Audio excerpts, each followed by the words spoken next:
Few people realize just how unique the American patent system truly is. All earlier patent systems in the world reinforce the wealth of elites, not the welfare and productive capacity of the whole of society. In Britain, for example, patent application fees were more than 11 times the per capita income of the average citizen. This restricted innovation to a small sector of the population. The Founding Fathers, on the other hand, wanted to stimulate the rapid growth of America's primitive economy, which was then totally lacking in major industry and dependent on imports. So they consciously designed a patent system that would do what no patent system had ever done before: stimulate the inventive genius and entrepreneurial energy of the common man. This patent system had 4 unique features. First, it was cheap. The first patent law in 1790 set patent fees to a level any ordinary citizen could afford, less than 5% of the rate in Britain. This was meant to ensure that all citizens, including the poor, could participate in the developing Industrial Revolution. And it worked. 70% of America's great inventors never went beyond high school.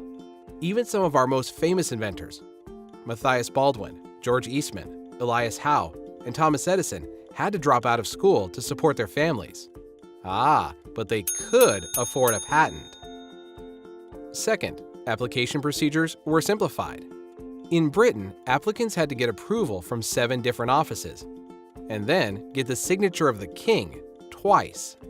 But in America, you only needed the approval of a single patent office, and you could mail in your application at government expense, postage-free.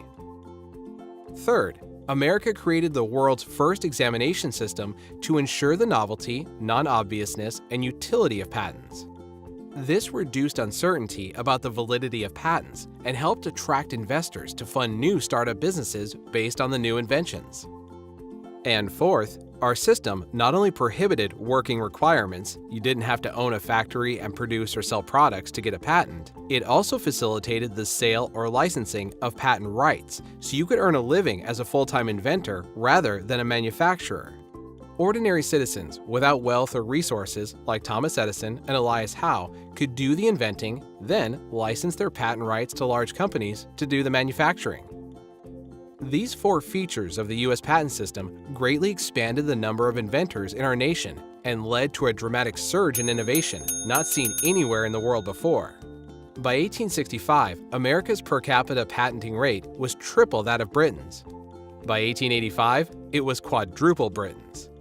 And Americans patented 5 times as many inventions each year as the British, even though our populations were then equal in size.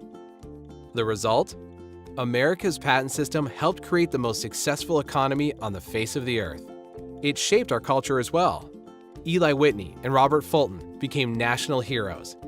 And for the first time in history, a nation came to see its greatness not in empire or military might or royal lineage, but in its capacity for technological progress. The founders would not be surprised by this. They designed the world's first democratized patent system precisely because they believed in the ingenuity of the common citizen.